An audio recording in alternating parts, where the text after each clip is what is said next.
देखो, ये क्या है, चैप्टर का नाम है घातांक और घात। इसको इंग्लिश में बोलते क्या है, एक्सपोनेंट एंड पावर ना। देखो, जैसे अगर आपको ये ऐसा क्वेश्चन आ गया, ठीक है, यहाँ पे 4 गुणे और 2 3, तो इसका आंसर क्या होगा, ठीक है। या फिर ऐसे डिवाइडेड बाय 2, तो इसका आंसर क्या होगा। तो ऐसे से, या फिर अभी मैं बताऊंगा, फिर यहाँ पे माइनस लग गया तो माइनस का आंसर क्या होगा फिर, ठीक है। फिर मान लो ऐसे आ गया, 4 आया, 4 के ऊपर 2, फिर ब्रैकेट के ऊपर 2/3। तो ऐसे ऐसे सवालों का आंसर क्या होगा, इस चैप्टर को समझने के बाद तुमको पता चल जाएगा, ठीक है। देखो, अब इसमें ये जो घातांक और घात है, इसमें सवाल 3 प्रकार से आते हैं। एक जो धनात्मक, धनात्मक का मतलब होता है क्या, प्लस वाली जो संख्या होती है, जो प्लस वाली संख्या होती है, ठीक है। जैसे अभी मैंने जो बताया था इधर, ठीक है, उसमें जैसे यहाँ पे माइनस लगा दिया था, ठीक है, तो वो क्या है कि ऋणात्मक वाली आ जाएगी सवाल, ठीक है। और एक जो मैंने यहाँ पे बट्टे वाले संख्या दिया था ना, वो भिन्न वाली हो जाएंगी। तो 3 प्रकार से इसके सवाल हम देखेंगे, कैसे कैसे। पहला तो धनात्मक के हिसाब से, ठीक है, मतलब संख्या नॉर्मल होगी, उसमें ना माइनस होगा ना प्लस होगा, मतलब प्लस तो रहेंगे सारे संख्या, ठीक है, भिन्न वाली संख्या नहीं रहेगी। तो ये हम पहले समझेंगे, फिर उसके बाद ये सब क्या है, सूत्र है, ठीक है, फॉर्मूला है, मतलब एक सिंपल सा बताता है कि क्या होगा। अभी मैं ये सब एक्सप्लेन करूंगा। उसके बाद मैं फिर यही सारे सवाल, ये जो फॉर्मूला है, एक एक करके पहले धनात्मक में रखूंगा, फिर ऋणात्मक में रखूंगा, फिर भिन्न में रखूंगा। समझ में आया। तो 3 में हम ये चीज सीखने वाले हैं। देखो, सबसे पहले घातांक और घात क्या होता है। देखो, यहाँ पे 10 के ऊपर, अब यहाँ पे देखो 10 के ऊपर क्या लिखा हुआ है, 4 लिखा हुआ है ना। तो 10 के ऊपर 4 लिखा है, तो 4 है, इसको हम बोलते हैं घातांक। क्या बोलते हैं, घातांक। इंग्लिश में बोले तो एक्सपोनेंट। क्या बोलते हैं इसको, एक्सपोनेंट। और ये जो 10 है, इस 10 को हम क्या बोलते हैं, आधार, यानी इंग्लिश में बोले तो बेस। क्या होता है, बेस। और ये जो पूरा है, इसको हम क्या बोलते हैं, घात, यानी पावर। हिंदी में इसको कैसे बोलते हैं, 10 की घात 4, 10 की घात 4। इंग्लिश में इसको बोलते हैं 10, 10 raise to the power 4, 10 raise to the power 4 बोलते हैं, ठीक है। तो ये इंग्लिश हो गया, और इसका हिंदी हो गया, इसको बोलते कैसे है, ठीक है। अब 10 के ऊपर 4 है, इसका मतलब होता है क्या है कि 10 का गुणा 4 बार, ठीक है। अगर किसी भी संख्या के ऊपर तुम देखोगे, अगर ऐसे लिखा है और यहाँ पे 8 लिखा है, तो इसका मतलब क्या, 2 का गुणा 8 बार। कितनी बार, 2 का गुणा 8 बार। ऐसे 2 गुणे 2 गुणे 2 गुणे करते रहोगे। समझ में आया।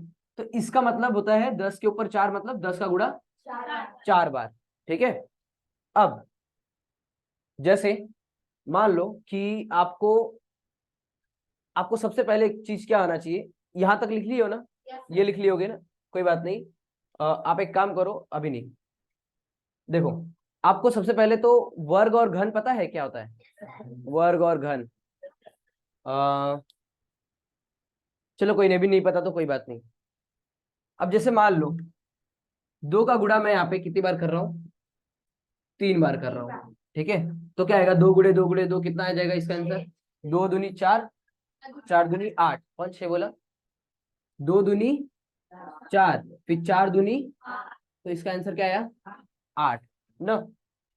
मैं बोल रहा हूं इस 8 को, ध्यान से सुनना, इस 8 को घातांकीय, क्या मैंने बोला, घातांकीय। देखो, घातांकीय रूप में लिखो, मैंने, ध्यान से सुनना, इस 8 को घातांकीय रूप में लिखो। घातांकीय रूप में मतलब इस रूप में लिखो, ठीक है। तो इसका घातांकीय रूप क्या होगा, ये होगा। समझ में आया। आपको सवाल 2 तरीके से पूछा जाएगा, या तो इसका बोलेगा कि इसका निकालो, क्या घात निकाल, मतलब इसका आंसर निकालो, या फिर ऐसे निकालने के बाद क्या बोलेगा, इसका घातांकीय रूप निकालो, मतलब इसको ये वाला बनाओ। समझ में। वैसे ही यहाँ पे दिया हुआ है 512। अब 512 किसी का घात गुणा, मतलब जैसे देखो, इसका 2 का गुणा हमने 3 बार किया ना, तो आंसर क्या आया, 8 आया। ऐसे 512 में किसी का गुणा इतनी बार किया होगा, जिसका आंसर क्या आया, डायरेक्ट 512। तो हमको इसको ना, यहाँ पे लिखा है 512, हमको बताना है कि इसका घातांकीय रूप क्या है। समझ में आया, ये किसके ऊपर घात में आएगा। समझ में आया। तो ऐसे जब अब 8 का होगा, तो 8 के लिए आप क्या करोगे, मतलब जैसे मान लो 8 आ गया, ठीक है, और आपको बोला जाए कि इसको घातांकीय रूप में लिखो, तो सबसे पहले आप 8 का लसा मसा निकालोगे, ना। तो 2 दूनी 4, फिर क्या 2 दूनी 2 चौके 8 ना, 2 चौके 8, फिर 2 दूनी 4, फिर 2 एकम 2। तो यहाँ पे कितनी बार आया 2? 3 बार आया। मतलब 2 की घात 3। तो 2 की घात 3 जो है उसको हम, इस 8 को हमने क्या कर दिया, घातांकीय रूप में लिख लिया। ऐसे ही आपको 512 का क्या निकालना है, घातांकीय रूप निकालना है। ठीक है, तो 512 का घातांकीय रूप निकालने के लिए आपको इसका क्या निकालना पड़ेगा, लसा। निकालो फटाफट, जल्दी, थोड़ा जल्दी करना है। हाँ, मैं जब तक रफ कर रहा हूं तब तक आ जाना चाहिए आंसर।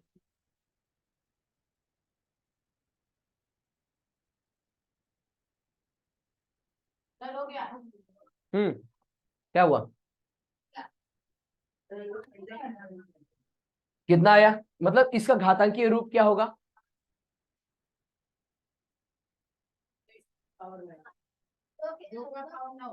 नहीं, ऐसे आधा हिंदी आधा इंग्लिश। अभी मैंने अभी मैंने बोलना सिखाया ना कि कैसे इसको बोलेंगे। 2 की घात 9, बस पावर की बोल रहे हो, 2 की घात 9। अभी 2 की घात 9 कैसे आया, ल से निकाल के। मतलब इस 512 का जब इन लोगों ने ल से निकाला तो 2 के टेबल से कटा, कितनी बार कटा, ये 2 जो है वो 9 बार आया। कितनी बार आया, 9 बार आया। तो 9 बार क्या आया, 2 आया। तो 2 की घात 9, समझ में आया कि 2 की घात 9 मतलब इस 512 का जब तुमने ल से निकाल लिया तो क्या आया, यहाँ पे 2 2 2 2 2 पूरा निकल गया होगा। तो 2 कितनी बार आया, 9 बार आया। तो 2 की घात 9 इस 512 का क्या है, घातांकीय रूप है। समझ में आया? अब ये तो मुझे बताना नहीं था, मेन ये मेरा काम नहीं, ये मुझे इस चैप्टर में ये बताना था। ठीक है, बट ये मुझे लगा कि बता देना चाहिए। तो किसी भी संख्या का घातांकीय रूप कैसे निकालोगे, 8 का घन। नहीं, ये नहीं बोल रहा हूं, 8 का घन नहीं, मैं वो नहीं बोल रहा हूँ। मैं बोल रहा हूँ जैसे कोई भी संख्या, जैसे 512 है या फिर जो 8 था, तो इनका घातांकीय रूप क्या है, मतलब इनको घातांक ऐसे रूप में लिखना है मुझे। जैसे 10 के ऊपर 4 है, इसको बोलते हैं घातांकीय रूप। तो इसको कैसे लिखेंगे, इसका जब लसम मसा निकालेंगे तो हमको क्या मिलेगा, 3 बार 2 मिला। तो 3 बार 2 मतलब 2 के ऊपर 3। समझ में आया? तो 2 के ऊपर 3 का मतलब क्या है कि 8। समझ में आया? ऐसे 512 का क्या आया, 2 के ऊपर 9। तो 2 9 बार गुणा करेंगे, जब 2 का 9 बार गुणा करेंगे तो कितना आएगा, 512 आएगा। तो इसका मतलब 512 का घातांकीय रूप क्या है, 2 की घात 9। तो ये ऐसे निकालते हैं सिंपल। किसी भी संख्या का अगर तुमको क्या निकालना है, घातांकीय रूप, तो आप क्या करोगे, लसा निकालोगे। ठीक है, उसके बाद अब मेन ये चैप्टर का बताना है। चलो देखो, क्वेश्चन है,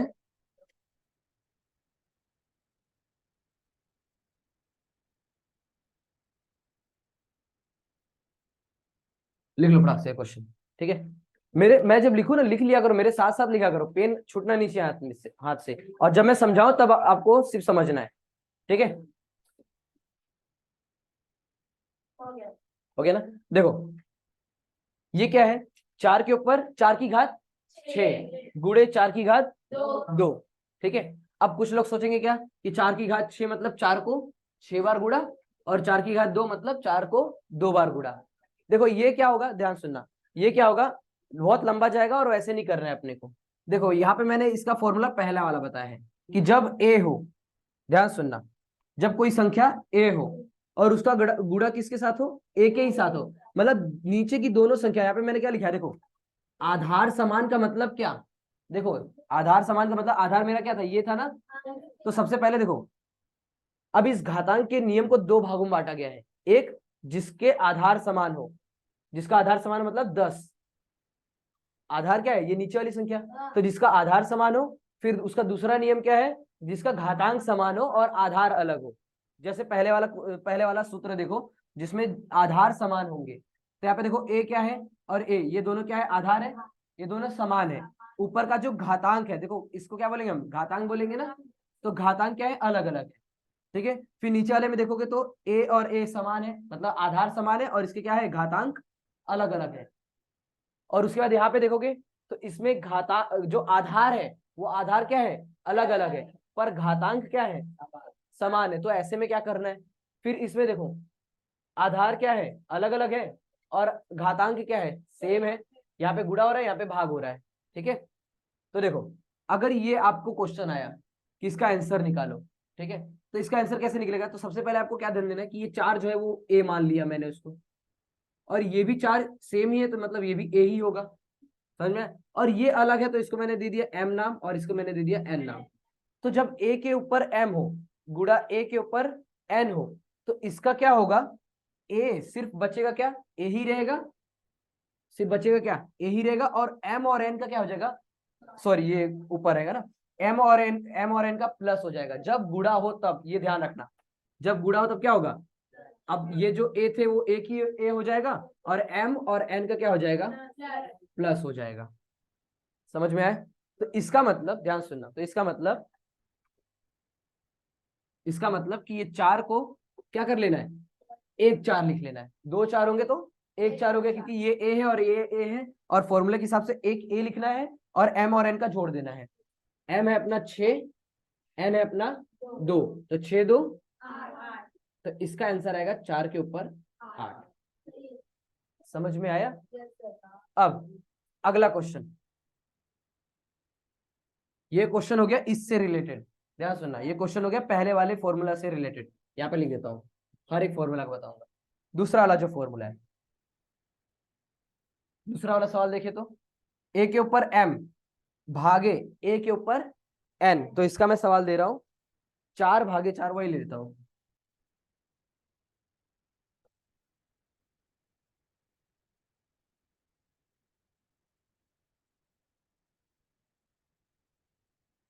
लिख लिए? देखो अब दूसरे वाले फॉर्मूला के हिसाब से, अब देखो पहला वाला फॉर्मूला बता दिया, दूसरा वाला फॉर्मूला बता रहा हूं। ठीक है, दूसरा वाला फॉर्मूला क्या बता रहा है कि जब आधार क्या हो, सेम हो, तो उसको एक ले लेना है, मतलब एक मान लेना है। तो यहाँ पे जब आधार सेम हो तो उसको हम क्या मान लेंगे, एक, यानी कि सिर्फ 4।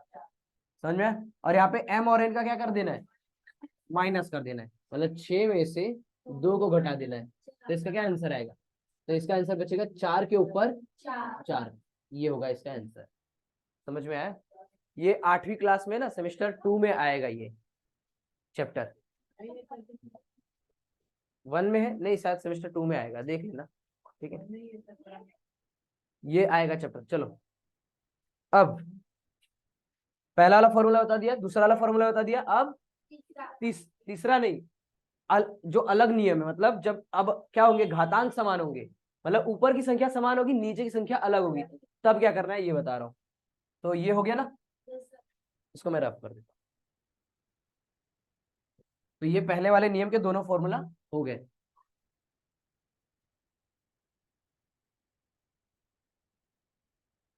इसको अच्छे से याद कर लेना कि जब गुणा हो तो क्या हो जाएगा, तो और नीचे आधार समान हो तो क्या होगा, तो एक ले लेना है, एक मतलब जो सेम संख्या है, मतलब आधार सेम है तो उसको एक आधार मान लेना है, और ऊपर की संख्या अलग अलग है तो उनको जोड़ देना है, कब, गुणे में। और जब भाग हो तो क्या करना है, एक संख्या मान के माइनस कर देना है एम और एन का। ठीक है, अब जब घातांक समान हो, मतलब घातांक तुम्हारे ऊपर के समान होंगे, नीचे के अलग होंगे, तो उसमें क्या करना है, ए का बी के साथ गुणा कर देना, और सबके ऊपर क्या लेना है, एक ले लेना है। तो यहाँ पे मैं एक क्वेश्चन दे रहा हूं,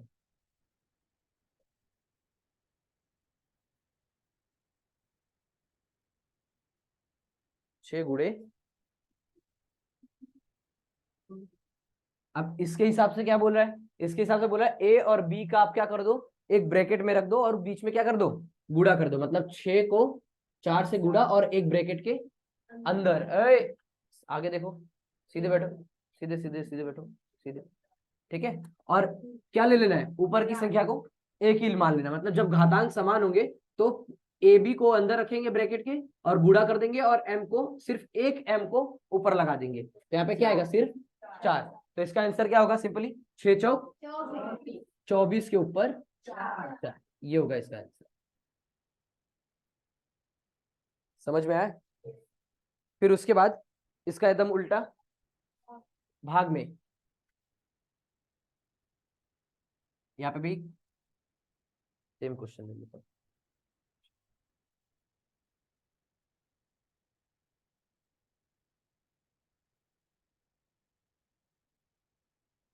ये पहले वाले का है, और ये दूसरे वाले फॉर्मूला का क्वेश्चन।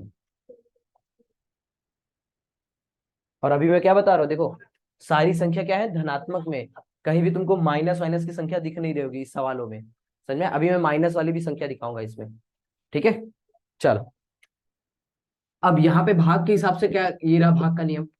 ये बोला है क्या कि ए और बी जब नीचे के आधार के अलग अलग हो, गुना है, ये गुणा का हो गया था ना, ये भाग का, देखो ध्यान से। दूसरा, जब अपना घातांक समान हो, यहाँ पे क्या बोला है, ए और बी क्या है, अलग अलग होंगे और इनके बीच में भाग होगा, और इनके जो घातांक है वो क्या होंगे, समान होंगे। तो क्या करना है, ए के नीचे बी में रख, ए के बट्टे में बी रख देना है, और पूरे के ब्रैकेट में क्या रख देना है, एम रख देना है। तो इसमें भी यही करेंगे, 6/2 और पूरे के ऊपर क्या आ जाएगा, 4। ठीक है। अब ये कट रहा है कि नहीं कट रहा है, 2 एक कम 2 3 6, यानी कि 3 के ऊपर 4 आए। समझ में आया, ये है। अब घात की घात वो तो सेम है, ठीक है, वो तो इजी भी है। और ये वाला याद कर लेना कि अगर ए के ऊपर जीरो, मतलब किसी भी संख्या के ऊपर जीरो अगर आ गया, किसी भी संख्या के ऊपर अगर जीरो आ गया, जैसे 7 के ऊपर क्या आया, जीरो आया, तो इसका आंसर क्या होगा, 1 होगा। ठीक है, ये याद कर लेना। ये वाला भी बताता हूँ, वो अब उसका मैंने क्वेश्चन भी लिख के दे दिया कि 4 के ऊपर जीरो घात हो तो 1 आएगा आंसर। ठीक है, ये लिख लिए। अब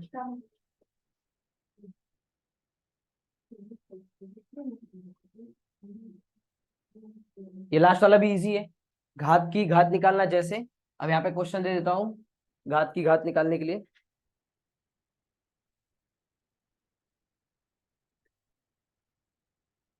ठीक है, 6 की घात 4, फिर उस पूरे के ब्रैकेट में क्या लिखा हुआ है, 2। तो मैंने क्या बताया यहाँ पे कि ए लिखना है, मतलब जो 6 है उसको ए मैंने माना, ध्यान से लिखना, ए एम एन है, तो ए रखना है और एम और एन का क्या कर देना है, गुणा कर देना है। तो मतलब 6 लिखना है और 4 और 2 का क्या कर देना है, गुणा कर देना है। तो 6 4 दूनी 8, इसका मतलब 6 के ऊपर 8 घात आएगा, ये आंसर है।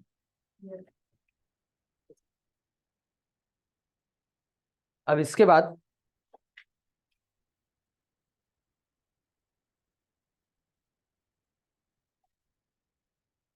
ये देखो फटाफट, अब यहाँ पे सेम वही रहेगा, इसका सेम नाम लिख लो, बस यहाँ पे क्या लिख लोगे, ऋणात्मक।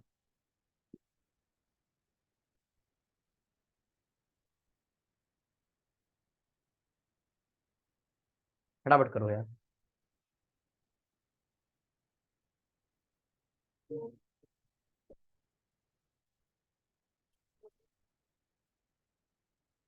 ये भी एकदम इजी, अगर जिसको वो वाला नियम पता है ना, plus minus minus minus minus plus, plus plus plus.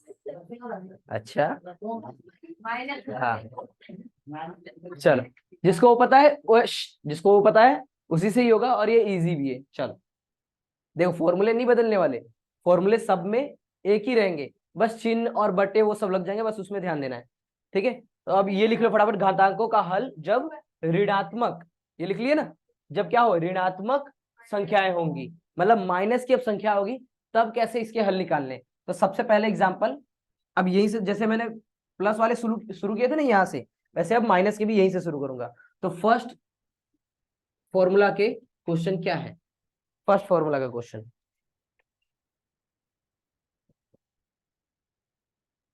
6 - 4 गुणे 6 3, इसका आंसर क्या होगा, क्या हो रहा है, क्यों बातें हो रही है, हाँ। सेमेस्टर 2 में यही तुम्हारे चैप्टर आएगा, तब अगर अच्छे से पढ़ लोगे ना, तो क्लास में थोड़ी सी तुम्हारी इज्जत बन जाएगी सर लोग के सामने। ठीक है, तो अच्छे से पढ़ लो इसको, है बहुत छोटी सी चीज, बट नहीं पढ़े रहोगे तो कुछ नहीं समझ में आएगा, और पढ़ने के बाद तुम्हारे लिए कुछ नहीं रहेगा, याद रखना। ठीक है, चलो, अभी अब देखो फॉर्मूले वो सारे याद कर लेना। ठीक है, अब इसके हिसाब से अगर देखा जाए तो फिर अब ये फॉर्मूले तुमको याद हो जाने चाहिए।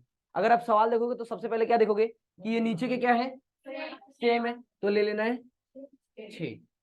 अब ऊपर क्या अलग अलग है ना, और क्या हो रहा है, गुणा हो रहा है, तो इनके बीच में क्या होगा, प्लस होगा।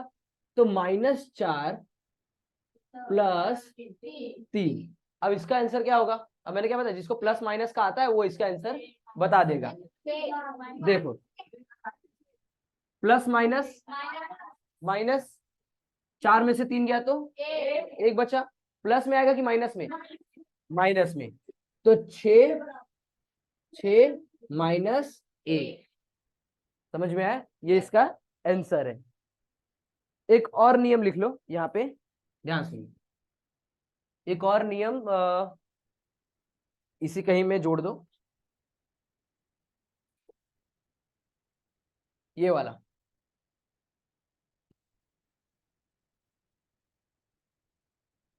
देखो जैसे ये -6 -1 है ना, ये आंसर फाइनल नहीं है, बताता हूँ फाइनल क्यों नहीं है। एक और नियम यहाँ पे लिखो, जैसे ये लिखे ना, घात की घात निकाला, फिर घात का शून्य, फिर एक और ऐड कर लो कि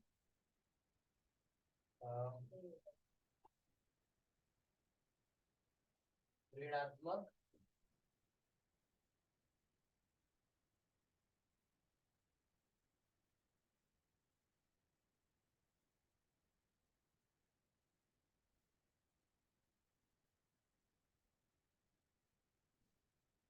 ये लिख लो, ऋणात्मक घातांक को बदलना, उसका नियम क्या है। अब जैसे ये आंसर है ना, ये आंसर नहीं है फाइनल, इसका आंसर मैं बताता हूँ।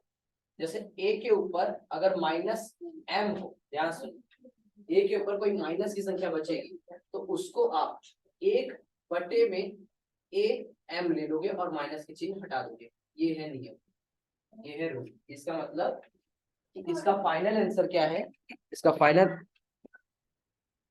फाइनल आंसर क्या है, 1/6, या फिर 1 लिखो या फिर ये भी मत लिखो, क्योंकि 6 के ऊपर 1 घात है, मतलब 6 कम 6, 6 ही रहेगा, तो ये है इसका आंसर, 1/6।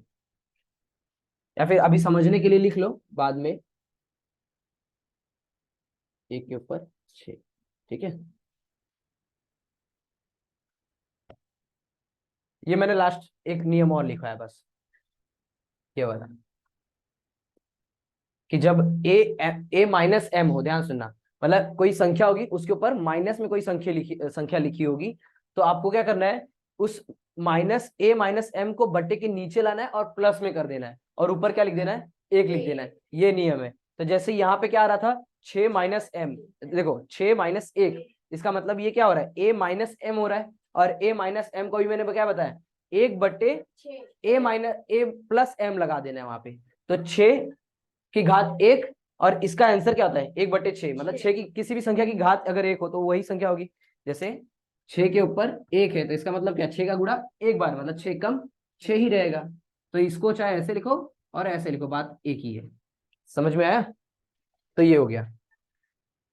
ये चीज ध्यान रखना, कभी भी अगर माइनस में संख्या दिख जाए तो ये आंसर, देखो ये फाइनल आंसर नहीं था, फाइनल आंसर ये है या फिर ये है, ठीक है, क्योंकि ये जो माइनस की संख्या है ये क्या हो जाएगी, प्लस की संख्या, कैसे, जब बटे के ये नीचे की तरफ आएगी। अब ये पहले क्वेश्चन, मतलब पहले का उदाहरण दे दिया, अब दूसरे का भी सेम है, ठीक है, बस माइनस की संख्या लग जाएगी। दूसरे क्वेश्चन का, दूसरे फॉर्मूला का क्वेश्चन क्या है, इसका फटाक से आंसर निकालो। 6 की घात -2, देखो बोलते हैं ऐसे, हाँ, 6 की घात -2 भागे 6 की घात -3, इसका आंसर बताओ जल्दी।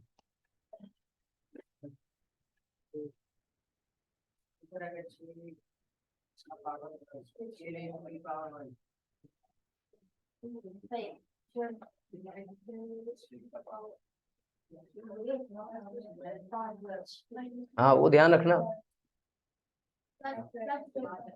चलो इधर इधर ध्यान दो, देखो 6 की घात -2 भागे 6 की घात -3, तो सबसे पहले तो एक 6 मान लेना इसको नियम के हिसाब से ना, देखो एक मान लेना है, जब 2 a हो तो उसको एक a मान लेना है, मतलब दो दो आधार सेम हो तो एक आधार ले लेना है, फिर -2, और अगर भाग है तो बीच में क्या लगेगा, माइनस वन प्लस, यहाँ पे देखो माइनस, ठीक है। तो यहाँ पे माइनस लगेगा, ध्यान सुनना, सूत्र का माइनस लगा, फिर ये इसका -3, ठीक है।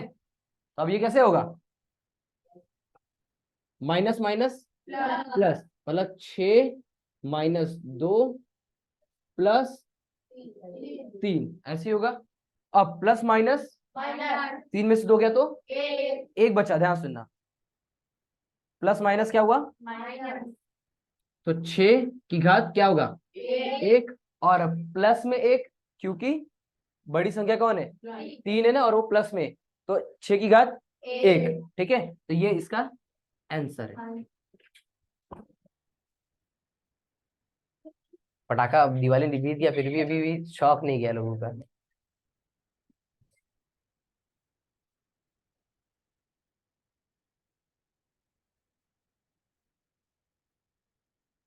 समझ में आ रहा है ना, कि अगर 6 के ऊपर -2 घात है और भाग, देखो ध्यान रखना, बस क्या रखना, भाग है तो क्या आ जाएगा माइनस, और गुणा है तो क्या हो जाएगा प्लस, ये याद रखना है, ठीक है। तो यहाँ पे भाग था तो ये आ गया क्या बीच में माइनस, और ये माइनस माइनस माइनस क्या हो गया प्लस हो गए, तो प्लस माइनस माइनस, मतलब 3 में से 2 गया तो 1 बचा, और प्लस की संख्या बड़ी, मतलब 3 प्लस में है तो ये प्लस में 1 आएगा, ठीक है। अब इसका आंसर ये भी हो सकता है, या फिर सिर्फ और सिर्फ 6 भी लिख सकते हो, क्योंकि मैंने क्या बताया 6 के ऊपर 1 घात मतलब 6 भी, तो ये इसका आंसर है, ठीक है। ये हो गया, ये हो गया। अब तीसरे वाले,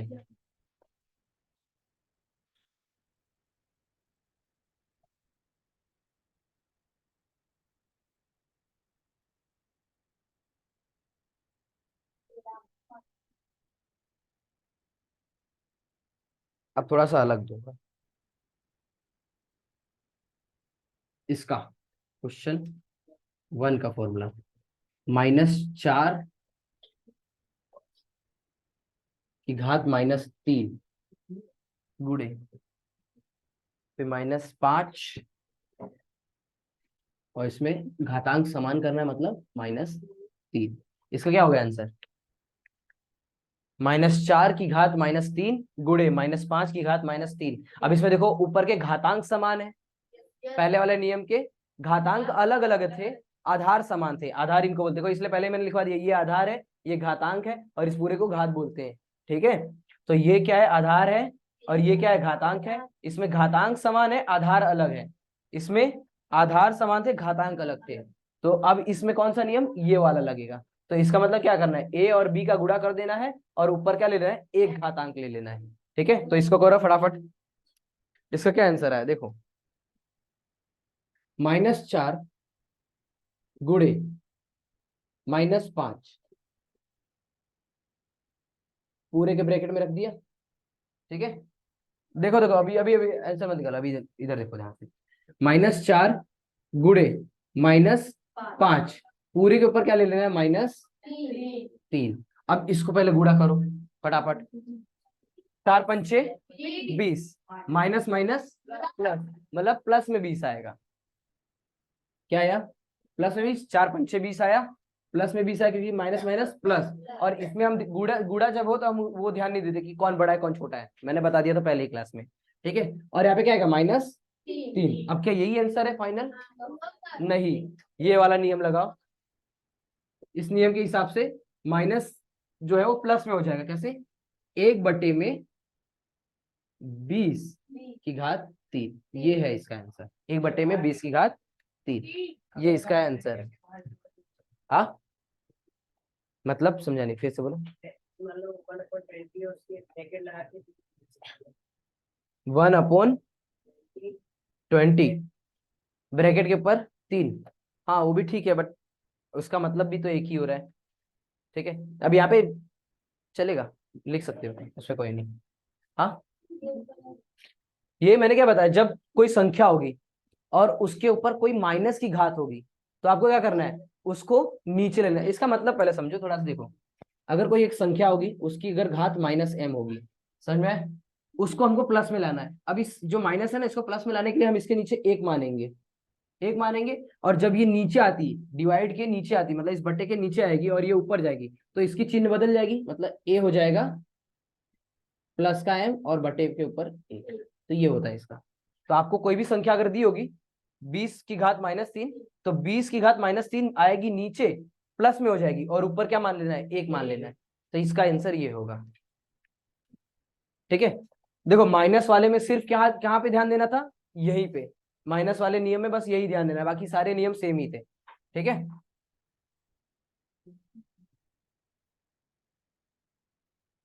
अब ये हो गया, भाग वाला बचा। ठीक है, भाग वाले क्वेश्चन के लिए दे रहा हूं, उसमें भी आधार अलग अलग होंगे और घातांक क्या होंगे, समान होंगे। ठीक है,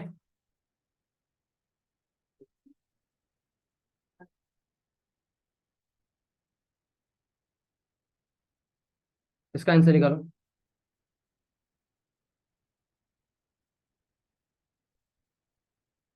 अब इसके क्या है, आधार क्या है, अलग अलग है, घातांक सेम है, तो ये वाला नियम लगेगा। ए के बट्टे में रख दोगे बी, फिर एम ऊपर, मतलब 2/3 के पूरे ब्रैकेट में क्या आएगा, -3। ठीक है, कैसे, देखो 2/3 इस नियम के हिसाब से, 2/3 और पूरे के ब्रैकेट में क्या आ जाएगा, -2। -2 है ना यहाँ पे, -2। ठीक है, अब ये कटेगा तो काटेंगे, नहीं कटेगा तो ऐसे ही रख देंगे। पर इसको क्या, हाँ कट नहीं कट रहा है ना, कुछ गलत किया गया,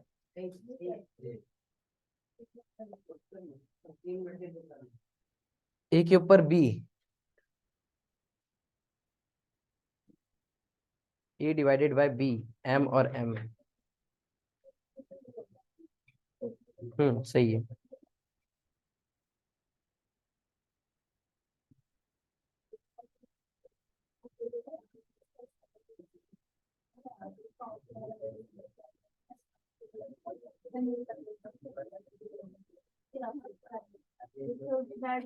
चलो ये कर लिए, हाँ इसका आंसर यही रहेगा। ठीक है, नहीं ये इसका कहाँ होगा, हाँ इसका एक और चीज अगर क्या कर सकते हो, देखो इसका एक और चीज क्या कर सकते हो, कि ये जो यहाँ पे है ना, अब यहाँ पे वही मुझे लग रहा है कि एक सूत्र मिस हो गया है शायद, कोई ध्यान से इधर ध्यान दो, इधर ध्यान दो। इसका एक और चीज क्या कर सकते हो, कि जैसे ये 2 के ऊपर 3 है ना, पे 2 - 2 लगा सकते हो, मतलब इसके ऊपर ये लगा दोगे, और 3 के ऊपर भी ये लगा दोगे।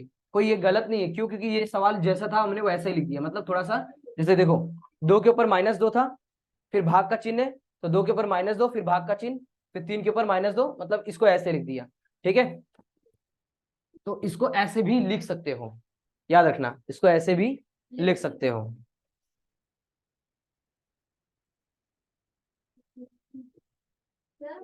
हम्म, क्या, हाँ अगर प्लस में करना है तो प्लस में, मतलब ये मैंने बताया ना, तो आप अपने हिसाब से नहीं कर सकते। जैसे देखो ये -2 है, ये 3 अगर ऊपर जाएगा तो प्लस में हो जाएगा, मतलब 3 2, और ये नीचे आ जाएगा तो 2 और 2, ये भी आंसर हो सकता है। ये मैंने बताया ना अभी, कि कोई भी संख्या अगर नीचे जाएगी तो क्या हो जाएगी, प्लस, ये माइनस में था देखो, ये माइनस में थी ना, 2 की घात -2, ये नीचे आ गई तो क्या हो गई, प्लस में हो गई, और ये जो माइनस में थी ये भी प्लस में हो गई। और इसको अब और अलग तरीके से कैसे लिख सकते हो, या फिर 3, क्योंकि दोनों के ऊपर समान क्या है, घातांक है, तो 2, इस पूरे के ऊपर 2 लिख सकते हो। समझ में आया ये चीज, ये फाइनल है।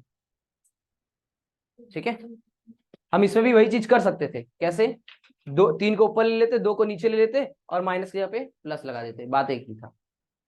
ठीक है, ये लिख लो पूरा, पहला हो गया, दूसरा हो गया ना, अब ये तीसरा।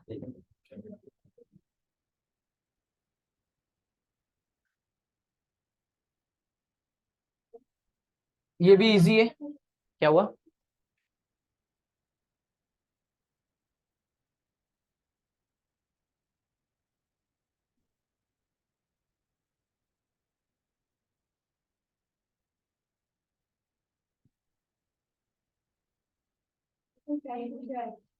टाइम बहुत खराब चल रहा है, कौन है, ये लोहा कौन लेके आया चुरा के। 7 रुपए।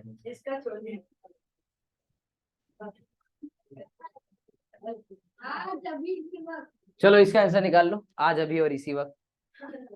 4 के ऊपर 2, 4 की घात 2, फिर उसके ऊपर -3, इसका आंसर निकालो जल्दी, बहुत इजी सिंपल। ये वाले से होगा, m और n हो तो क्या कर देना है, गुणा कर देना है। तो इसका आंसर आएगा 4 के ऊपर 2 मतलब 2 तिहाई 6, प्लस माइनस -का 6, और यही आंसर है क्या, नहीं इसको प्लस में कर दोगे, 1/4 की घात 6। ठीक है, दो। अब इसको रुक जाओ, मैं डिटेल में देता हूँ, कुछ लोगों को कंफ्यूजन हो जाएगा। 2 गुणे -3, तो इसका आंसर होगा 2 तिहाई 6, प्लस माइनस का, तो इसका आंसर आएगा 1/4 6। ठीक है, ये मत भूलना, ये हो गया ना, और ये भी सेम ही रहेगा। चलो अब यहाँ पे ऋणात्मक को हटा के क्या कर दोगे, भिन्न लिख दोगे। भिन्न बोले तो अब फ्रैक्शन के नंबर, जैसे अब इसके नीचे अब क्या 2, तो कैसे होगा, अब ये समझना है। ठीक है, तो बहुत अलग अलग तरीके से बता देता हूँ। और ये जो बट्टे वाली संख्या है ना, अगर ये देखो, ये जो माइनस वाली, जो 7वीं में, ध्यान सुनना, जो 7वीं में थे उनके में आएगा क्या, धनात्मक वाली संख्या। जो 8वीं में उनको आएगी क्या, ऋणात्मक वाली संख्या। और अभी जो भिन्न वाली संख्या बता रहा हूँ ना, ये तुम्हारे 9वीं में आएगी। तो 9वीं तक का तुम ये सवाल कर ले, अच्छे से कर लेना इस चीज को। ठीक है, अभी भिन्न वाली 9वीं में आएगी। तो एक साथ तुमने 3 क्लास पढ़ ली है, सोचो।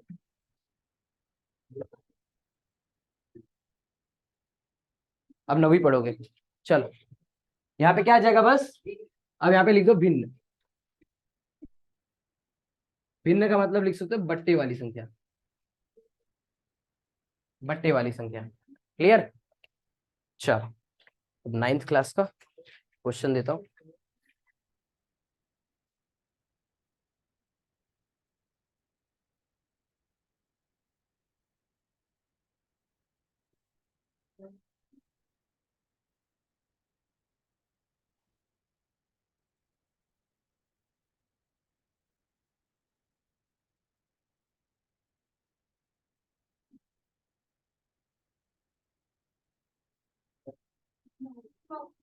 इसका आंसर ध्यान से देखो, ध्यान से।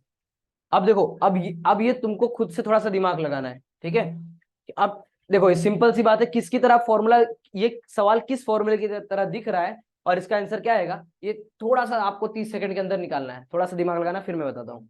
ठीक है, इसका क्वेश्चन का आंसर जल्दी, कोई कठिन नहीं है। अब मतलब 2 बार बता दिया हूँ, तीसरा तो आपको आना चाहिए।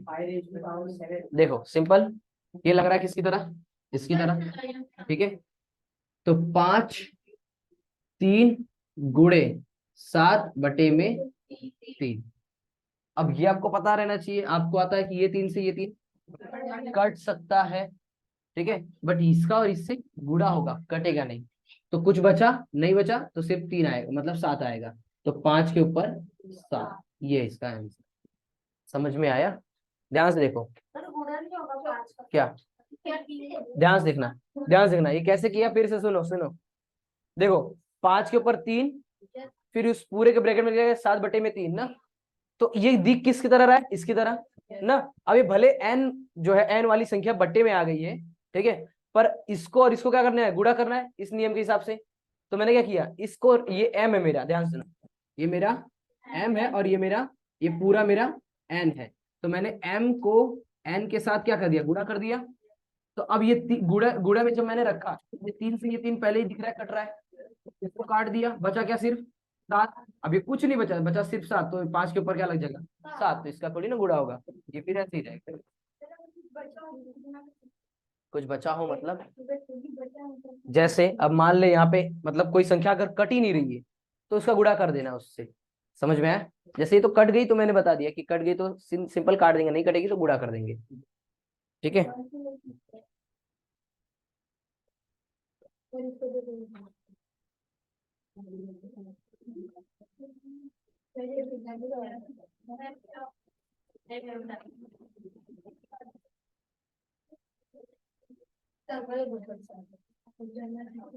चलो इसका आंसर बताओ फटाफट। अरे ये आता है ना, बटे वाली संख्या मुझे देनी चाहिए। कोई नहीं, इसके नीचे ले लो, इसके ऊपर 2 ले लो, इसके ऊपर 1 ले लो। खुश।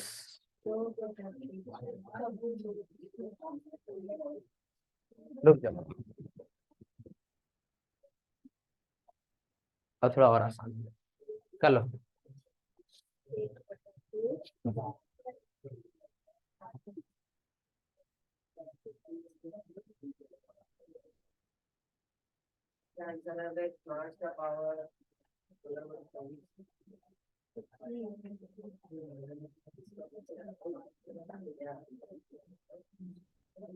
पालो। फिर 9th क्लास की है लड़की, तो प्रेम फेयर में देख रहे हो ना इसका आंसर। साइकोलॉजी पढ़े हो? साइकोलॉजी, साइकोलॉजी जानते हो? साइको नहीं, साइकोलॉजी पढ़े हो? साइकोलॉजी नहीं पढ़े? चल, ठीक है। देखो ये क्या है, नीचे के आधार क्या है? समान है, मतलब ये वाला फॉर्मूला लग रहा है, और गुणा हो रहा है, मतलब m और n को रख देना प्लस में, तो यहाँ पे सिर्फ आएगा 5। ठीक है, ध्यान से देखना, यहाँ पे सिर्फ क्या आएगा? 5 और 2/4 प्लस, प्लस है ना, और 1/8। अब तुम सिर्फ बस इसका पहले आंसर निकालो, और इसका आंसर निकालना बताया था मैंने कि जब ऐसे वाली संख्या हो तो इसका क्या होगा। तो इसका आंसर निकालने पे क्या आ रहा है तुम्हारा? इसका आंसर निकाले तुमने, कितना आ रहा है? मतलब क्या ऐसे करेंगे, काट देंगे, 2 एकम 2, 2 दूनी 4, ठीक है, 1/2 और 1/8। नहीं, कौन बोला 2 चौके 8? बाजू वाले संख्या थोड़ी काटेंगे अब। 8 मैंने लिखा है, उसको मैंने काट करके, पहले ही मैंने काट के साथ से 8 कर दिया था। चलो यहाँ पे ध्यान से, इधर इधर इधर ध्यान दो। तो 1/2 और 1/8 आया। अब नीचे के संख्या को क्या करना है हमको? समान करना है। इसमें 8 एकम 8 और इसमें 2 चौके 8, ऊपर भी 4 से गुणा, तो कितना आएगा इसका आंसर? 4 एकम, अलग से लिख रहा हूँ, 4 प्लस 1 में क्या आएगा? 8 आएगा कि नहीं आएगा? ये समझ में आया कैसे मैंने किया?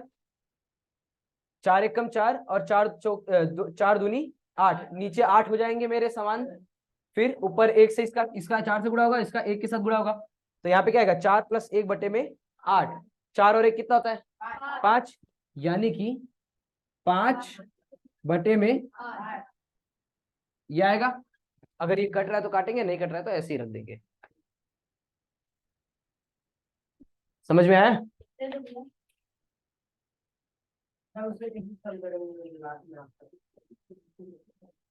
नहीं, उसको ऐसे ही रहने देंगे, उसके आगे सॉल्व नहीं करना है, उसके आगे सॉल्व नहीं करना है, बस कर दो। चलो अबे पूरे को मैं भी रफ कर दे रहा हूँ, ठीक है। चलो इधर ध्यान दो। सबसे पहले देखो, डाटा हैंडलिंग, हम आंकड़ों का प्रबंधन, आंकड़ों का प्रबंधन जानते हो ना क्या होता है? आपको ढेर सारे आंकड़े दिए रहेंगे, उसका मैनेजमेंट करना है, मतलब अच्छे से। जैसे अब मान लो, जैसे हाँ वो ठीक है, अब जैसे यहाँ पे जितने स्टूडेंट है, सबका अगर वजन जितना है, ठीक है, सबके वजन, मैं सबका पहले नाम लिखूंगा, फिर उसके बाजू में उसका वजन, उसकी हाइट, सब लिखूंगा एक एक करके ना। अब ये सब मेरे पास क्या है? बच्चों की हाइट का या फिर बच्चों का वेट का एक लिस्ट है, आंकड़ा है मेरे पास। अब किसी ने मुझे आके पूछ लिया कि इसमें से, ध्यान से सुनना, अब तुम लगभग मान लो, मान के चलो तुम हो कितने, 30 बच्चे ना। अब तुम 30 इधर, अब मान के चलो कि तुम 30 बच्चे हो, 30 बच्चों का मैंने वजन, ध्यान सुनना, वजन एक जगह पे पूरा लिखा हुआ है, ध्यान सुनना। ओए, इधर ध्यान नहीं हुआ तो फिर ना अंडरटेकर, यहाँ पे ध्यान दो। 30 बच्चों का मैंने क्या किया? वजन, वजन मैंने यहाँ पे लिख लिया, ठीक है। अब जैसे मैंने, अब मान लो यहाँ पे 30 के 30 स्टूडेंट का क्या है? वजन लिखा हुआ है। मैंने किसी से पूछा, बताओ कितने इसमें से ऐसे स्टूडेंट हैं जिनका वजन 30 से नीचे है? 30 से, या 30 से कम ज्यादा हो गया ना, वो तो हवा हवा कहलाएगा, फिर हवा का झोंका आएगा, उड़ जाएगा। बोलो 45 से नीचे ना। मैंने 30 के 30 स्टूडेंट का यहाँ पे वजन लिखा है, ध्यान सुनना। किसी का 50 kilo, 55 kilo, 60 kilo, 35 kilo, 40 kilo, सब ऐसे लिखा हुआ है। मैंने किसी को पूछा कि भाई इसमें से कितने ऐसे स्टूडेंट का वजन 40 से कम है, मुझे ये बताओ। तो तुम क्या करोगे? एक एक करके गिनोगे ना, अरे किसका किसका, एक एक करके। टाइम नहीं लगेगा, ध्यान सुनना। 30 के 30 स्टूडेंट का पहले देखोगे ना, पहले का देखोगे कि यार इसका तो 45 के ऊपर है, इसको नहीं लेंगे। देखोगे जितने, अब ऐसे गिनोगे करके टाइम लगेगा तुम्हारा। अब अगर इसी का मैनेजमेंट कर दूं, मैनेजमेंट मतलब कि अगर मैं यहाँ पे लिख लूं लाइन से, जैसे 30 से नहीं दिख रहा है ना, अब मैं इन्हीं आंकड़ों का क्या कर दूंगा, प्रबंधन कर दूंगा। प्रबंधन करना मतलब मैनेजमेंट कर देना। जैसे अब अगर मैं ये लिख दूं 30 से 40 किलो के बीच, या फिर 30 से 35 किलो के बीच में कितने स्टूडेंट है, फिर ध्यान सुनना, फिर 35 से 40, 40 से 45। अब मैं क्या कर रहा हूं, मैं एक रेंज बना रहा हूं। इस रेंज के बीच में कितने स्टूडेंट आ रहे हैं, ध्यान सुनना, इस रेंज के बीच में कितने स्टूडेंट आ रहे हैं। जैसे 30 से 35 में कितने कितने स्टूडेंट आएंगे, मैं लिख दूंगा भाई मान लो 8 स्टूडेंट है। मैंने सबको गिना और लिख दिया 8 स्टूडेंट है जिनका वजन 30 से 35 किलो के बीच में आता है। फिर 35 से 40 किलो के बीच में 5 स्टूडेंट है। फिर 40 से 45 किलो के बीच में मान लो 12 स्टूडेंट है। ऐसे मैंने लिख दिया ना। तो अब कोई अगर पूछेगा तुमको कि भाई कितने स्टूडेंट का 30 से 35 किलो के बीच में वजन है, तो तुम तुरंत बता दोगे कि 8 स्टूडेंट का। तो हमने इस आंकड़ों, जो हमारे 30 के 30 बच्चों के जो वजन के आंकड़े थे, उसका हमने प्रबंधन करके ये बना दिया। और जिसकी वजह से हमको अब बताने में क्या होगा, आसानी होगी। बड़ी बड़ी जो कंपनियां होती है ना, जो बड़ी बड़ी कंपनियां होती है, वो उनको तुम अगर अगर उसमें कभी तुमको मिलेगा मौका काम करने का, तो जब करना। मैंने किया है अमेजोन कंपनी में, तो मुझे पता है कि वहां पे क्या कैसा काम होता है। वहां पे यही सब काम रहता है। हमको ही मिला था, एक बार मुझे मिला था क्या कि कितनी सेल्स होती है, कितनी बिक्री होती है, कितनी खरीदारी होती है एक महीने में, कौन से प्रोडक्ट की, वो सब की लिस्ट तैयार करो, उसका चार्ट तैयार करो, ग्राफ तैयार करो। ग्राफ आप सुने हो कि नहीं सुने हो? तो हम सब तैयार किए थे कि भाई इतनी सेल्स है, इस महीने में इतना घटा, इस महीने में इतना बढ़ा, इस महीने में ये प्रोडक्ट इतना बिका। ठीक है, ये सब चीजें। तो जब तुम किसी बड़ी बड़ी कंपनी में जाओगे ना, तो उसमें तुम देखोगे इसका ज्यादा इस्तेमाल होता है। मैं भी अपने ट्यूशन का फीस का मैनेजमेंट कैसे करता हूँ, मैंने वहां पे सीखा था, मैंने यहाँ पे किया था, तो मुझे पता था प्लानिंग। तो मैं अपने फीस का मैनेजमेंट तुम देखोगे तो एक अलग तरीके से होता है, जो बाकी लोग जैसे करते हैं वैसा नहीं करते। मेरा ग्राफ होता है बकायदा, मुझे पता रहता कि किस महीने में मेरी ज्यादा रेवेन्यू हुई थी, इस महीने में मेरी कितनी रेवेन्यू घटी। ठीक है, बकायदा मेरे पास लिस्ट रहता है, उसका ग्राफ भी रहता है। ठीक है, तो हम क्या कर रहे हैं, उन्हीं सब आंकड़ों का क्या कर देंगे, प्रबंधन करना, जिससे हमको आसानी होती है कोई भी चीज पता करने में। अब मान लो मैंने अपने बॉस को 8 महीने की जो कितनी सेल्स है, ठीक है, कितनी बिक्री हुई, ये मैंने पेज ला के रख दिया। वो एक एक करके पढ़ेगा। या फिर इससे अच्छा, मैंने कौन सी प्रोडक्ट 8 महीने में कितनी बिकी है, उसका अगर मैंने ग्राफ बना दिया, चार्ट बना दिया, तो तुरंत देखते मानी उसको पता चल जाएगा। इसलिए ना आंकड़ों का प्रबंधन किया जाता है। समझ में आया? तो इसको सीख लो अब फटाफट। देखो, एवरेज का नाम सुने हो? औसत, औसत, यही सब चीजें पता करेंगे हम। जैसे जैसे एक बार माय बॉस, मेरे बॉस ने एक बार पूछा कि बताओ कौन सा प्रोडक्ट, ठीक है, आ, हर महीने एवरेज में बिक रहा है। एवरेज में बिक रहा है मतलब कि मतलब ना कभी ज्यादा हो रहा है ना कम हो रहा है एक प्रोडक्ट। तो मैंने ऐसे उसका क्या निकाला था, एवरेज, पहले प्रोडक्ट की कितनी सेल्स हो रही है उसको जोड़ा, फिर भाग किया। तब मुझे मिला क्या कि ये जो आंसर है, ये बता दो कि इतने इस प्रोडक्ट का हर महीने में लगभग, जैसे कोई मुझसे पूछा कि बताओ जूते की जो सेल्स है, जो शूज है, किसका, पूमा की जो शूज है, वो शूज का बिक्री जो है वो कितना एवरेज है। तो मैंने क्या किया कि हर महीने की जो बिक्री है उसकी मैंने क्या किया, प्लस किया, और उसको मैंने डिवाइड कर दिया, कितने साल से मैंने कंपेयर किया। उसको जब मैंने भाग किया तो मेरा आंसर क्या आया कि 30। ठीक है, तो इससे मैंने क्या बताया कि लगभग हर महीने 30 जूते क्या हो रहे हैं, बिक्री हो रही है। समझ में आया? तो यही सब चीजें अब क्या सीखने वाले हम, आंकड़ों के प्रबंधन में। समझ में आया? जैसे क्रिकेट जो देखते होंगे उनको पता होगा रन रेट क्या होता है ना, रन का रेट। अब ये रन रेट क्या होता है, कोई मुझे बताएगा? रन रेट नहीं पता? क्रिकेट देखते हो यार, तुम नहीं बता सकते? रन रेट, रन रेट क्या चल रहा है, ऐसे बोलते हैं ना। मैं कभी कभार क्रिकेट देखता नहीं, तो मैं सिर्फ यही पूछ लेता हूँ रन रेट क्या चल रहा है, तो मुझे पता चल जाता है क्या चल रहा है। हाँ, तो ये सब सुनते हो, कभी जानते नहीं कि ये सब क्या है। रन रेट का मतलब पता है? जैसे कि 10 के और 20 के ओवर में ज्यादा रन है, 30 के और 40 के बीच में कम रन है। देखो जैसे क्या होता है, रन रेट कैसे निकलता है, रन रेट, हाँ देखो रन रेट कैसे निकलता है, ध्यान सुनना, रन रेट कैसे निकलता है, तो हर ओवर में जितना रन आ रहा है, ध्यान सुनना, सीधे बैठो अच्छे से, हर ओवर में जितना रन आ रहा है, किसी एक ओवर में 8 आया, किसी एक ओवर में 20 आया, किसी एक ओवर में 5 आया, तो ऐसे ही हर ओवरों का प्लस करेंगे और एक रेट पता करेंगे कि किस रेट से रन आ रहा है, एक रेट पता करेंगे जिससे पता चल जाएगा कि हर ओवर में इतने रेट से, जैसे कि कोई बोलता है कि रन रेट जो है वो 12 का चल रहा है, रन रेट जो है वो 12 का चल रहा है, इसका मतलब क्या कि हर एक ओवर में कम से कम वो 12 रन लेके आ रहा है। अब वो क्या हर ओवर में नहीं लेके आ रहा है, वो क्या कर रहा है, किसी एक ओवर में 5 रन बनाए, बट किसी एक ओवर में 20 रन बना दिया, फिर किसी एक ओवर में 25 रन बना दिया, फिर किसी एक ओवर में 2 बना दिया, ऐसे घट रहा है बढ़ रहा है। मैं अगर याद रखना, अगर पढ़ाने छोड़ दिया ना तो फिर अच्छे से बताऊंगा, ठीक है। अभी थोड़ा सा आज थोड़ा टाइम ले लेगा, क्योंकि इनको मुझे पूरा खत्म करवाना है, समझ में। और आपके 8वीं का भी ये टेंशन मत लो, ठीक है, ये सब चीजें एनएमएस में भी आएंगी। तो मैंने क्या बताया, रन रेट का मतलब क्या है कि सारे रन, अब ये देखो किसी में 5 आ रहा है, किसी में 20 आ रहा है, किसी में 25 आ रहा है, किसी में 2 आ रहा है, घट रहा है बढ़ रहा है ना, तो क्या किया जाता है, सारे रनों को जोड़ा जाता है, फिर डिवाइड किया जाता है, तो उससे एक परसेंटेज मिलता है, एक रन मिलता है, जो पता चलता है कि हर ओवर में कम से कम इतना रन आ रहा है। तो जब मैं इसको भी अगर भाग दूं और डिवाइड कर दूं, तो मुझे पता चलेगा कि इतना रन कम से कम हर ओवर में आ रहा है। जैसे मैंने इसको भाग दिया, ठीक है, कितनी बार, जैसे इसमें 4 है, तो 1 2 3 4, 4 से भाग दिया तो मुझे 12 मिला, तो इसका मतलब क्या है कि हर ओवर में कम से कम वो 12 का एवरेज आ रहा है, 12 का रन रेट चल रहा है। इसका मतलब हर ओवर में कितना रन मार रहा है, 12 रन मार रहा है। समझ में? अब यही सब चीज सीखोगे इसमें, ठीक है। तो आंकड़ों का प्रबंधन बहुत काम की चीज है। इसके अंदर सबसे पहले हेडिंग डालो रेंज की। क्या?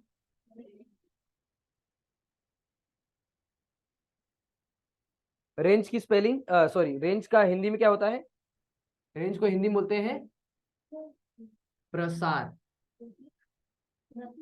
प्रसार या फिर परिसर, या फिर परिसर।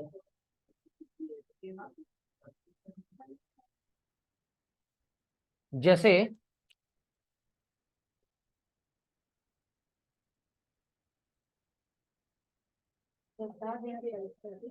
प्रसार या फिर परिसर, ठीक है। अब इसमें क्या होता है कि जो बड़ी संख्या होती है उसको छोटी संख्या से घटा दिया जाता है। मतलब जैसे मान लो यहाँ पे 50 स्टूडेंट है, 50 स्टूडेंट की वजन यहाँ पे लिखा हुआ है ना, मुझे एक रेंज पता करना है, रेंज का मतलब वो दायरा पता करना है, वो प्रसार पता करना है कि कितने से कितने के बीच में है बच्चे सारे।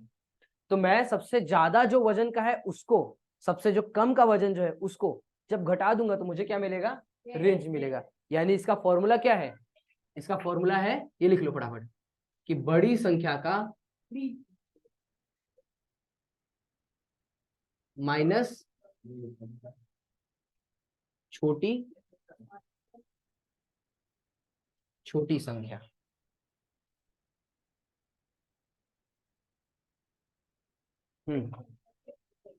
ठीक है, इसका एक उदाहरण, उदाहरण लिख लो फटाफट, 2 7 5।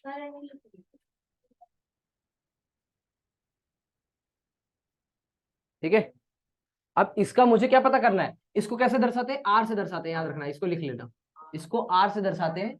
अब मुझे अगर आर निकालना हो, एक रेंज निकालना हो, एक परिसर निकालना हो, तो मैं क्या करूंगा, इसमें जो सबसे छोटा कीमत है यानी कि 2, और सबसे बड़ा कीमत जो है वो 7, तो 7 को माइनस करूंगा 2 से, कितना आएगा, 5। तो यानी कि इसका आर यानी कि रेंज कितना है, 5। ये है रेंज। उसके बाद आता है माध्यक का नाम सुने हो, इंग्लिश में इसको क्या बोलते हैं, ब्लैक खत्म हो गया, अब ब्लू पे आते हैं। हाँ बोलो, क्या माध्य का मतलब, माध्य, माध्य यानी प्लस करना रहता है, इसको इंग्लिश में मैं पूछ रहा हूँ कि इंग्लिश में क्या बोलते हैं, लिख लो, इंग्लिश में इसको मीन बोलते हैं, ठीक है। चलो, इसका फॉर्मूला क्या होता है, इसका फॉर्मूला होता है वीडियो स्टार्ट है कि बात? इसका फॉर्मूला होता है सभी प्रेक्षणों का योग। अभी बता दूं क्या होता है। सभी प्रेक्षण का योग बटे में, लिख लो फटाफट।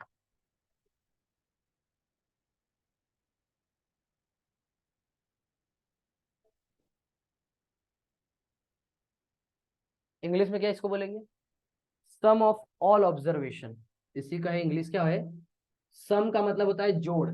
सम ऑफ ऑल ऑब्जर्वेशन।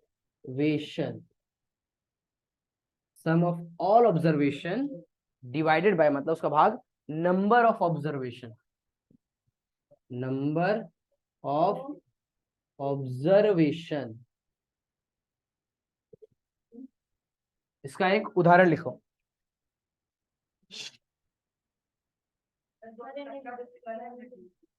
आऊंगा, टेंशन तुम्हारे पास।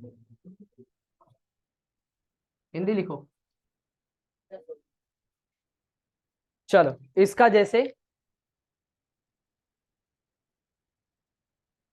उदाहरण, अब माध्य अगर इस संख्या का निकालना है, इस संख्या का क्या निकालना है? माध्य। तो क्या होगा? सभी प्रेक्षणों का योग, योग मतलब जोड़ करना है, यानी कि 4 का जोड़ प्लस 2 का जोड़ प्लस 3 का जोड़ बटे में सभी प्रेक्षणों की संख्या। कितने प्रेक्षण है? 1 2 3। 3 से भाग दे दो। इसका आंसर क्या आएगा? फटाक से बताओ। कितना आएगा? 4 5 6 7 8 9। 9 बटे में 3। 3 एकम 3, 3 त्रिका 9। आंसर आएगा 3। समझ में आया? अब ये हो गया माध्य हो गया। अब आएगा माध्यक। क्या आएगा?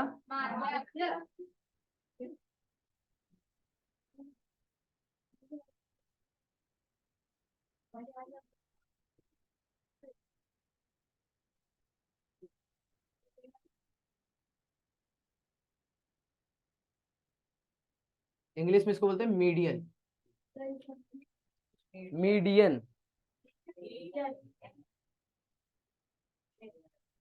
माध्यक।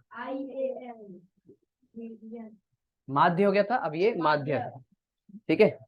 इसका इसका मतलब क्या होता है? देखो, माध्यक का मतलब होता है मध्य। मध्य का मतलब होता है बीच।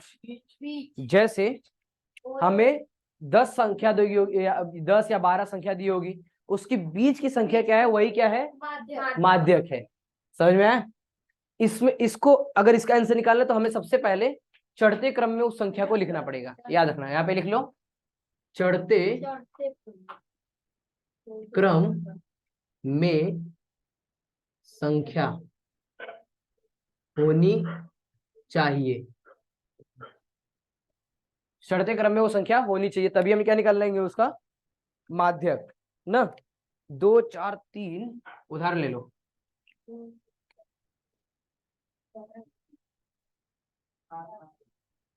2 4 3।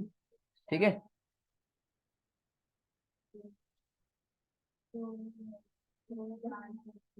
इसका अगर मुझे क्या निकालना है? माध्यक। ठीक है। तो सबसे पहले मुझे इसको क्या करना पड़ेगा? चढ़ते क्रम में लगाना पड़ेगा। चढ़ते क्रम में बोले तो 2 सबसे पहले, फिर 2, फिर 4। तो अब इसका मतलब माध्यक पता करने के लिए हमें देखना पड़ेगा कि ये जो इसके बीच की संख्या कौन सी है।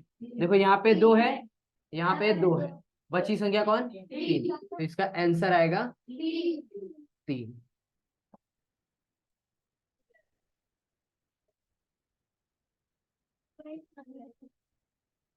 इसको इसमें सिंपल संख्या दी होगी, 8 10 15 20 ऐसी संख्या लिखी होगी। सबसे पहले उसको चढ़ते क्रम में लगाना है। फिर चढ़ते क्रम में लगाने के बाद हमको देखना है कोई संख्या जो है, जैसे मान लो इसके इधर तरफ 4 है और इसके इधर तरफ 4 संख्या है, तो बच्ची जो संख्या वो क्या है? माध्यक है। बीच की संख्या मतलब माध्यक।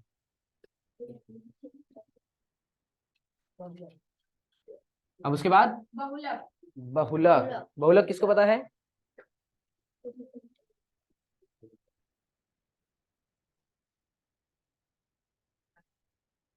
बहुलक को इंग्लिश में क्या बोलते हैं?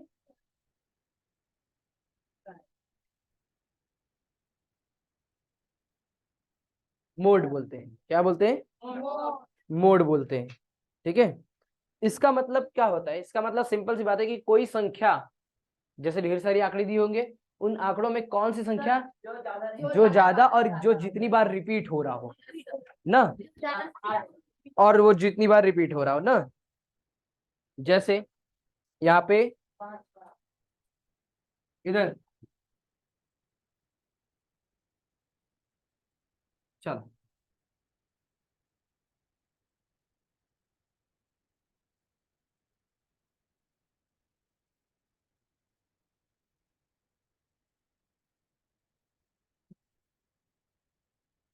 इसमें ना कोई हमको चढ़ते क्रम में रखना है ना उतरते क्रम में रखना है, बस देखना है कि कौन सी संख्या ज्यादा है, और मतलब कितनी बार, कौन सी संख्या ज्यादा बार रिपीट हो रहा है। ज्यादा संख्या रिपीट हो रहा है, रिपीट मतलब बार बार आ रहा है। तो देखो दो देखते हैं, तो एक बार है, दो बार है, तीन बार है, चार बार है। चार जो है वो एक बार है, दो बार है, दो ही बार है। फिर तीन संख्या एक ही बार है, नौ संख्या दो बार है, आठ एक ही बार, सात एक ही बार, एक ही बार। मतलब इसमें जो बहुलक है, इसका जो बहुलक है वो क्या है? दो है।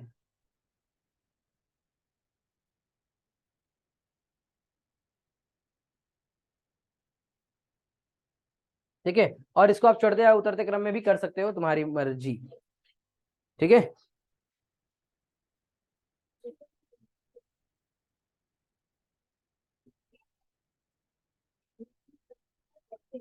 आधी चीज तो पढ़े ही हो ना वापस। चलो ये चैप्टर का नाम काटो और लिखो राशियों की तुलना।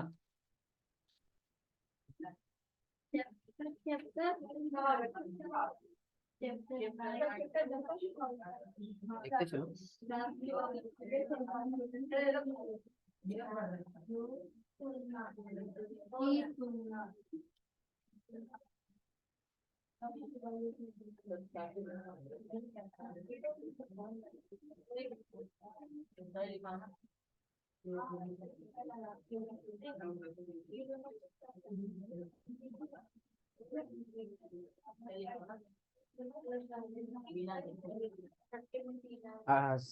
साथ ही में तो इतना तो आना चाहिए। भी नहीं आता है मेरे क्लास के बच्चे। फिर तो उसमें तुम मुखिया बने होगे। नहीं सर।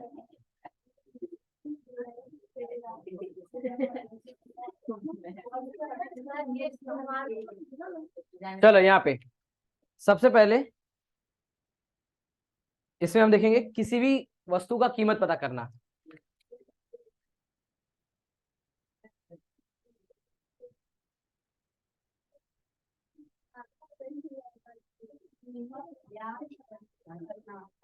कीमत ज्ञात करना पड़े, पहले देखेंगे।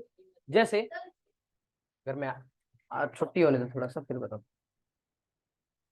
क्वेश्चन एक, जैसे अगर ये मैंने दिया भी था कि अगर 10 पेन 90 रुपए के बराबर है, बहुत से बच्चों ने गलत किया था ये। ठीक है, फिर 15 पेन कितने के बराबर?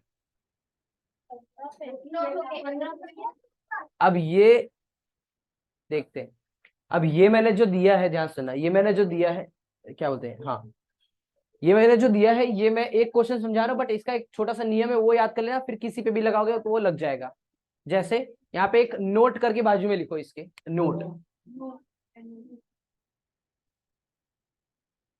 इसमें क्या ध्यान देना है ऐसे जब कीमत ज्ञात करनी हो? अगर बड़ी कीमत से अगर छोटी कीमत ज्ञात करनी हो तो क्या निकालेंगे? भाग करेंगे। यहाँ पे ऐसे लिखो, बड़ी से अगर छोटी कीमत ज्ञात करनी हो तो हम करेंगे क्या? भाग। और जब छोटी कीमत से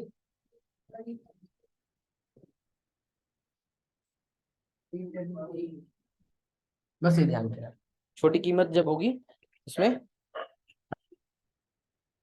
नहीं लिख रहे हो?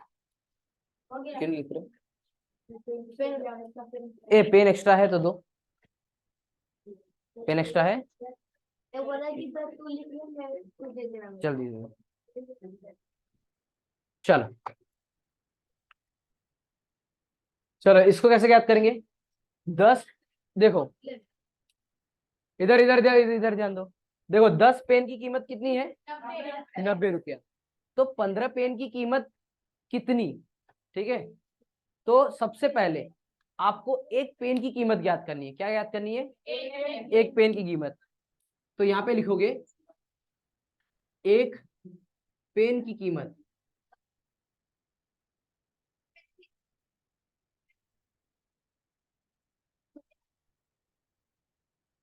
एक पेन की कीमत कितना? 90 का भाग करोगे। देखो मैंने अभी क्या बताया था, यहाँ पे देखो, बड़ी कीमत से छोटी कीमत ज्ञात करनी हो तो भाग करेंगे। यानी कि 90 से मुझे, देखो 10 पेन की कीमत 90 रुपया है, तो मुझे एक पेन की कीमत ज्ञात करनी, मतलब 90 से मुझे छोटी, मतलब बड़ी संख्या है उससे मुझे छोटी संख्या पे आना है। मतलब 90 का भाग देंगे इस 10 से, यानी इस 10 पेन का रुपया कितना है? 90। 10 पेन की कीमत 90, तो एक पेन की कीमत कैसे याद करेंगे? इसका भाग देके। तो कितना आएगा? वो ठीक है, फिर यहाँ पे 0 0 कट गया, मतलब 10 10 नवैया 90, ये भी तो है। तो एक ध्यान सुनना, एक पेन की की कीमत कितनी आई? 9 रुपया ना। अब ये मैंने क्या किया, ज्ञात किया बड़ी संख्या से छोटी संख्या। मतलब 10 पेन की कीमत 90 थी, मैंने एक पेन की कीमत, छोटी कीमत ज्ञात करी, कितना आया? 9 रुपया। अब मुझे क्या करना है? 15 पेन की कीमत। तो अब मैं क्या कर रहा हूँ? छोटी संख्या से बड़ी संख्या की तरफ जा रहा हूँ। तो इसका मतलब 15 पेन की कीमत, ध्यान सुनना, की कीमत मुझे क्या ज्ञात करनी है? 9 का गुणा करना है 15 से, क्योंकि अब हम छोटी संख्या से बड़ी संख्या की तरफ जा रहे हैं। जब मुझे 90 रुपये, 10 पेन का 90 की कीमत थी, मैंने एक की कीमत पता करने के लिए भाग दिया। ठीक है, तो कितना है एक पेन की कीमत? 90 रुपया। ठीक है, अब मुझे एक पेन की कीमत से 15 पेन की कीमत पता करनी है, मतलब छोटी संख्या से बड़ी संख्या। तो क्या करूंगा? गुणा करूंगा। तो कितना आएगा? 135 रुपया आएगा। कितने का? 15 पेन का कीमत। ये लिख लो, और अब इसी के ऊपर से सवाल आपको एग्जाम में आएगा। ठीक है, इसी से रिलेटेड सवाल आएगा एग्जाम में। आपको मैंने ये एक समझाया, बाकी नियम यही लगेगा।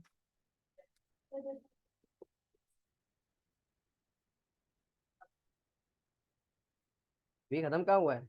ये खत्म हो गया क्या? इसी आगे तक चैप्टर स्टार्ट हुआ है ये। लिखो है, लिखो, इधर इधर लिखो, लिखो फटाफट।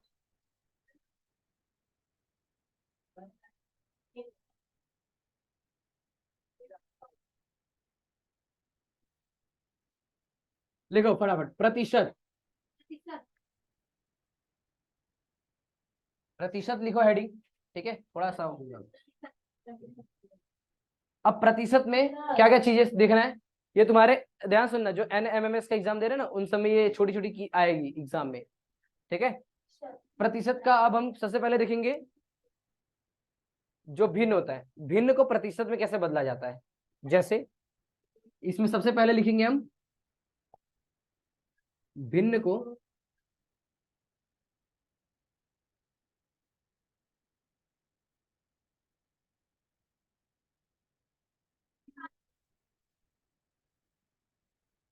प्रतिशत में बदलना है। ठीक है, तो यहाँ पे जैसे मैंने क्वेश्चन दिया 1/4, ध्यान सुनना, क्वेश्चन दिया 1/4, इसको कैसे में बदलना है?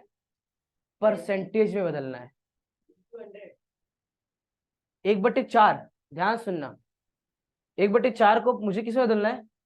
परसेंटेज में बदलना है, यानी प्रतिशत। इसको इंग्लिश में क्या बोलेंगे? प्रतिशत। इसका चिन्ह क्या होता है? ये होता है, समझ में आया? और ये इंग्लिश में बोलते हैं परसेंट, बोलते हैं सेंट। पर का मतलब होता है एक, और सेंट का मतलब होता है 100। तुम कभी सुने होगे ना कि एक कार जो है वो 100 किलोमीटर प्रति घंटे की स्पीड से चल रहा है, तो पर हावर ऐसे लिखते, प्रति घंटे किलोमीटर। ठीक है, इसको इसका लिखने का मतलब क्या है? एक घंटे में वो इतना किलोमीटर चल रहा है वो। तो यहाँ पे परसेंट का मतलब, पर मतलब होता है एक, सेंट का मतलब होता है 100, तो यानी इसको ऐसे लिखते हैं, परसेंट। चलो 1/4 को परसेंट में बदल के दिखाओ।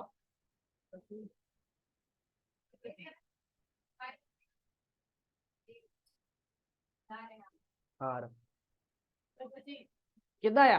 25। कैसे? देखो ध्यान से करो, जिसको नहीं आया फिर से समझो। 1/4 को परसेंट में बदलना है। परसेंट बदलना मतलब देखो, 1/4 को मुझे परसेंट में बदलना है, तो यहाँ पे क्या आएगा, गुणे का चिन्ह। एक का गुणा हो गया इसके, मतलब एक तो इससे हो गया, क्या एक हो गया, ठीक है। अब नहीं नहीं नहीं नहीं, अरे मतलब ये, अब ये मैंने समझाने के लिए दिया है, इसका मतलब 100 यहाँ पे आएगा। अब इसको काटो फटाफट।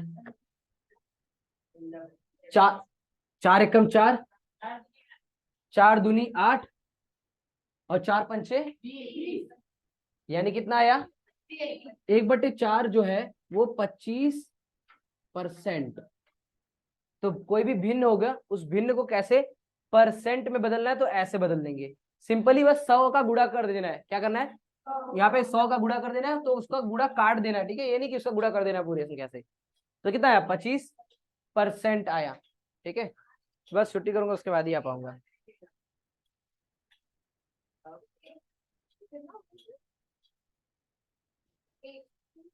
ये समझिए, बाकी के बाद में। Sunday Sunday